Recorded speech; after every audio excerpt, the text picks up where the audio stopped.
The strange thing about hotel rooms is that privacy is mostly an illusion. You lock the door, pull the curtain shut, hear the deadbolt click, and your brain immediately decides you're safe. That's exactly what I believed, right before someone unlocked my room without ever opening the door. My name is Ethan. I install commercial security systems, so I spend more nights in hotels than I do at home. I've learned to ignore strange noises, ice machines, elevators, people walking the halls at 2 in the morning. Hotels are never completely quiet. One night, I checked into an older motel outside Springfield, Missouri. The woman behind the desk apologized for the slow check-in. She mentioned their exterior cameras had stopped working after a storm a few days earlier. I barely paid attention. My room was at the far end of the first floor. Only 4 cars sat in the parking lot. The place felt almost empty. Inside, nothing stood out. Old furniture, a humming air conditioner, a bathroom light that flickered every few seconds. I answered emails, watched television for a while, locked the deadbolt, hooked the security latch, and went to sleep. For a few hours, everything was normal. Something woke me just after 1. Not a loud noise, just one click, a metallic click, like someone testing a lock. I opened my eyes and stared at the door. Nothing happened. After almost a minute, I convinced myself I'd imagined it. Then, another click. This time I got up. The deadbolt was still locked. The security latch was still in place. I looked through the peephole. The hallway was empty. No footsteps, no closing doors. Nothing. I went back to bed. Before lying down, I glanced toward the desk. My room key wasn't where I'd left it. I always keep it beside my wallet. Now, it was sitting beside the television. I stood there trying to remember if I'd moved it. Maybe I had. Maybe I hadn't. I couldn't be sure. I told myself I was overthinking. Hotels play tricks on tired people. So I turned off the television and tried sleeping again. About 30 minutes later, my phone buzzed. It wasn't a text. It was an automated email. "Thank you for checking out." I frowned. The email showed my reservation had ended at 12:41 a.m. I was reading it while sitting on the bed inside the room I supposedly checked out of. I called the front desk. No answer. I almost walked to the office. Instead, I stayed, because leaving the room suddenly felt wrong, for reasons I couldn't explain. It felt safer keeping the door shut. Around 2:30, I heard footsteps, not walking toward my room, stopping. Outside it, silence. Then, another metallic click. This one lasted longer, like someone slowly turning a key. I watched the deadbolt. It didn't move, but the handle dropped halfway.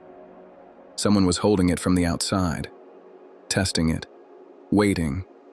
The handle slowly returned to its normal position. No knocking, no voices, just silence again. 5 minutes later, my room phone rang. I answered immediately. The receptionist sounded confused. "Sir, another guest says you're inside their room." I told her she must have the wrong number.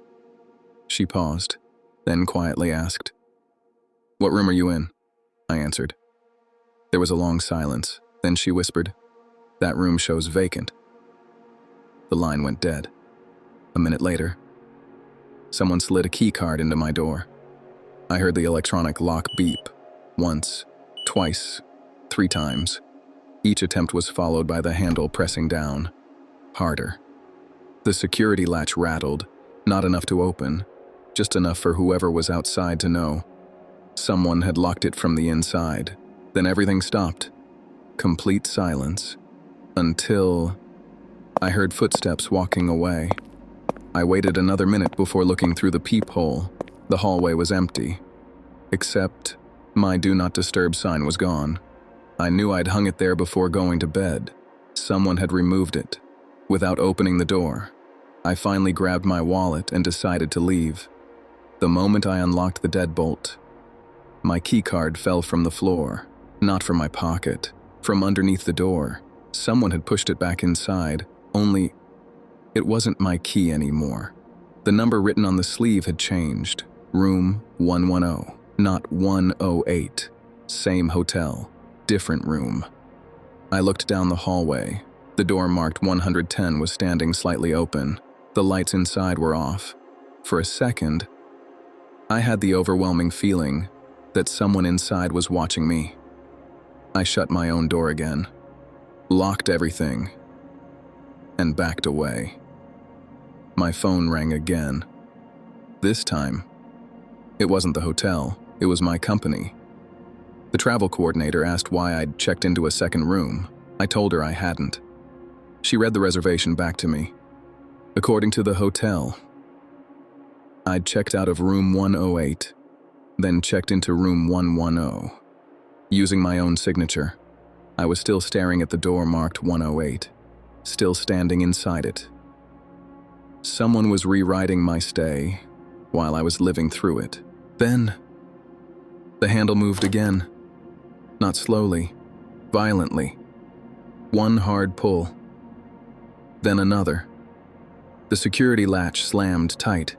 Whoever was outside knew exactly how close the door was to opening. I didn't wait anymore. I climbed out the bathroom window. I ran straight to the lobby. The night clerk looked genuinely shocked to see me. Before I could say anything, she asked, "How did you get in here?" I stared at her. She turned her monitor toward me. Room 108 was empty. Room 110 was occupied. Both reservations had my name attached to them. She called the manager. While waiting, I asked to see the hallway cameras. She looked embarrassed. They're still offline. The only working camera was the one inside the lobby. She rewound the footage. At exactly 2:37 a.m., the front entrance opened. Someone walked in wearing a maintenance uniform. Their face stayed hidden beneath a cap. They never approached the desk, never spoke to anyone. They simply walked down the hallway leading toward my room. No footage showed them leaving. I never went back to room 108. The manager offered another room. I refused. I drove 3 hours home before sunrise. A week later, the motel refunded my stay. No explanation, no apology, just a receipt. One line on it caught my attention. Guest transferred successfully. I had never requested a transfer. Now, every time I stay in a hotel, I don't wonder whether someone can unlock my door. I wonder how many guests have been quietly moved without ever realizing they were never supposed to wake up in that room at all.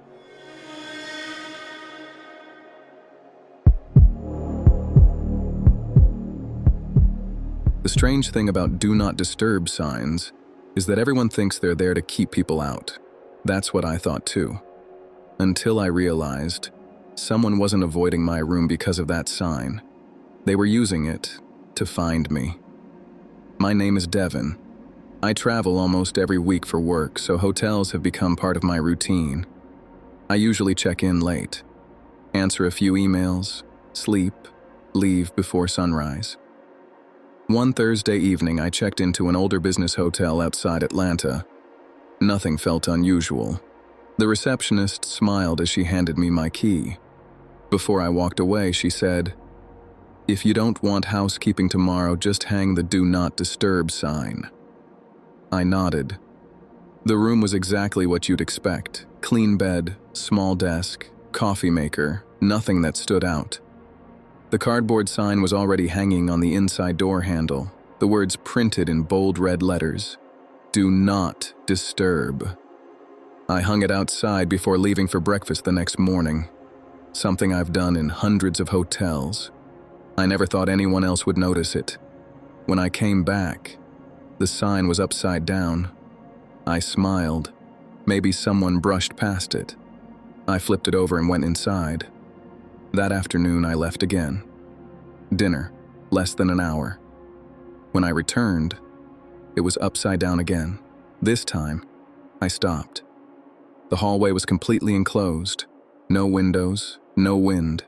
No reason for it to move. I turned it back around, but before going inside, I took a picture, just in case I was imagining things. The next morning, I left early for coffee. When I came back, I checked my phone first. The photo showed the sign exactly how I'd left it, right side up. The one on my door was upside down again. As I reached for it, the room phone started ringing. I answered. The receptionist sounded confused. "Mr. Harris, can I ask, are you still in your room?" I told her I had just come back. She hesitated. "Someone called asking if you'd already checked out." I laughed. Probably the wrong room. That's what I thought, until I hung up, because one question wouldn't leave my mind. How did a stranger know my room number? That afternoon, I decided not to leave. I wanted to finish some work before driving home. Around 3, I heard footsteps stop outside my door, then silence. No knock, no key card, just someone standing there. After nearly 30 seconds, the footsteps walked away. I looked through the peephole. The hallway was empty, except my "Do Not Disturb" sign was upside down. I know it had been facing the right way only minutes earlier. Someone had walked up to my door, just to turn it around, nothing else. I went downstairs. This time, the manager took me seriously. He didn't say much. He simply asked, "Has anyone else mentioned your sign?" I told him no. He looked uncomfortable, then quietly admitted 3 other guests had reported the exact same thing over the past month. Every one of them was traveling alone. Every one of them had kept the sign on their door most of the day. He suggested moving me to another floor. I agreed immediately. Before packing, I went back upstairs one last time. The sign was hanging exactly where I'd left it, until I picked it up. Someone had written one word on the blank white back: occupied. Black marker, fresh ink, no other message, just occupied. I hadn't turned the sign over. Nobody from the hotel had touched it. Someone else had. Not once. Not twice. Every single time. They weren't trying to scare me. They were checking whether someone was inside.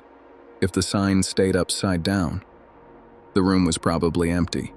If someone turned it back around, they knew the guest had returned. The sign wasn't being vandalized. It was being used. The manager moved me to another room on a different floor. He personally checked the locks before leaving. That night, I didn't hang a sign outside. Around midnight, my room phone rang. No caller ID. I answered. Silence. Then, a man's voice, calm, almost conversational. "Wrong room." The line went dead. I checked out before sunrise. The hotel later told me they had increased security on every floor. They never explained exactly who had been moving the signs. Maybe they didn't know. Maybe they didn't want to. But I never forgot what was written on mine, because it wasn't a threat. It was a note, a reminder, to whoever came back later, that someone was already inside. I still travel every week. I still stay in hotels. But I never leave a "Do Not Disturb" sign hanging on the outside of my door when I'm gone, because I finally realized those signs don't just tell people to stay away. Sometimes they tell the wrong person exactly where to come back.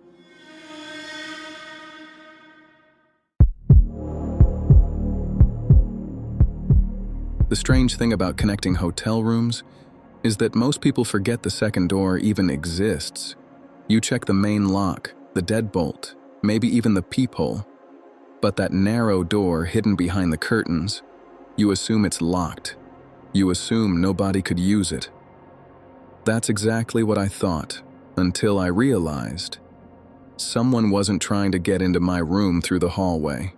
They were already standing on the other side of that door. My name is Sarah. I work in pharmaceutical sales, so I spend nearly half the month traveling. Hotels become routine after a while. You stop noticing them. The check-in, the elevator, the identical hallways. One evening, I arrived at an older business hotel outside Dallas after a regional conference. The receptionist apologized before handing me my key. They were almost fully booked because of another convention nearby. The only room available was one with a connecting door. I shrugged. I'd stayed in adjoining rooms dozens of times. I'd never once opened the connecting door. When I walked inside, I noticed it immediately. It sat beside the window, painted the same color as the walls, half hidden behind thick blackout curtains. I walked over, turned the lock. It clicked. Good enough. I pulled the curtain back into place and forgot about it. Or at least, I tried to. After dinner, I came back around 8. The room looked exactly as I'd left it. Almost. The armchair I'd pulled against the window had moved. Not across the room, just a few inches. I actually laughed. Maybe I'd never pushed it all the way back. Travel does that. Every hotel starts blending together. I pushed the chair back into place, finished some work, watched television. Around midnight, I turned everything off. That's when I heard it. 3 soft taps. Not on my front door. Behind me. On the connecting door. I froze. Waited.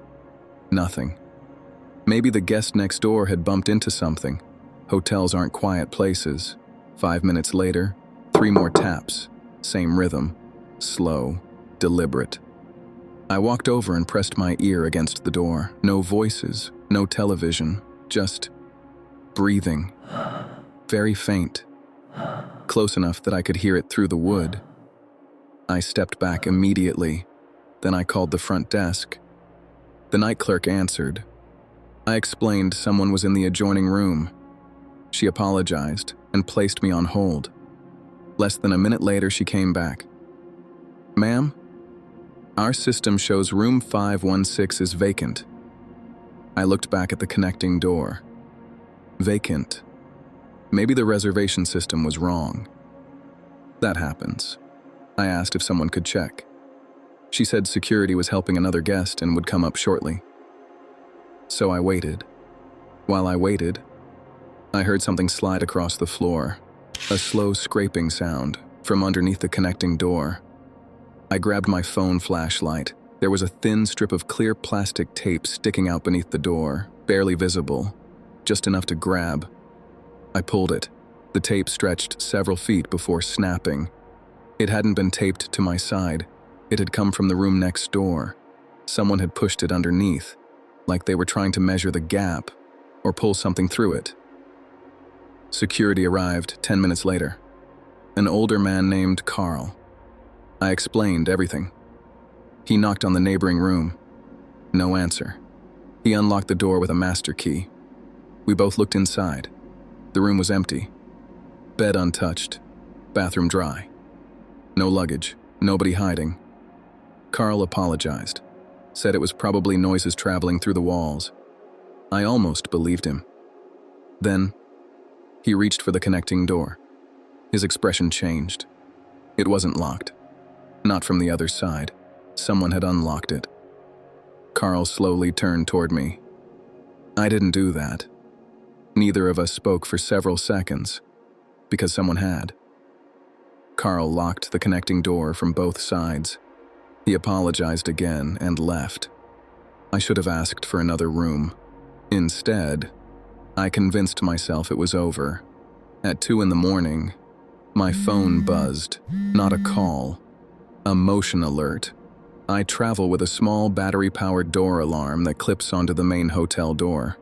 It hadn't detected anyone entering. It detected movement inside the room. I sat upright. The room was dark, completely silent. Then I heard it.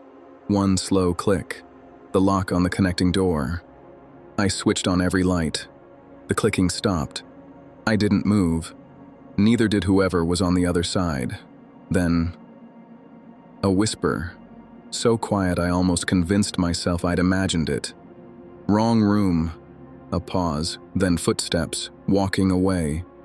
Not toward the hallway, away from the wall itself, as if whoever had been standing there had another way to leave. I didn't wait. I grabbed my bag and went straight to the lobby. The hotel manager met me before sunrise. This time, he didn't dismiss what I'd heard. Instead, he asked me to follow him. He unlocked a maintenance door at the end of the hallway. Behind it was a narrow service corridor. It wasn't secret, just old. Built decades earlier to access plumbing and electrical lines behind the adjoining rooms. Most guests never knew it existed. The corridor was dusty, except for one section: fresh shoe prints, empty water bottles, a flashlight, and several discarded hotel key sleeves. The manager quietly admitted they'd been dealing with unauthorized access for weeks. Someone had been entering the service corridor after midnight, unlocking adjoining doors from inside the maintenance spaces, watching occupied rooms, leaving before sunrise. Police arrested a former contract worker 2 days later after finding him hiding in another section of the building. Investigators believed he specifically chose guests traveling alone, not to rob them immediately, but to learn their routines. When they left, when they slept, whether anyone was expecting them. I still travel for work. I still stay in hotels. But every time I walk into a room with a connecting door, I don't just make sure it's locked. I pull back the curtains. I check both handles, and I wedge a chair against it before I go to sleep. Because sometimes, the most dangerous door in a hotel isn't the one that leads into the hallway. It's the one you never thought anyone would use.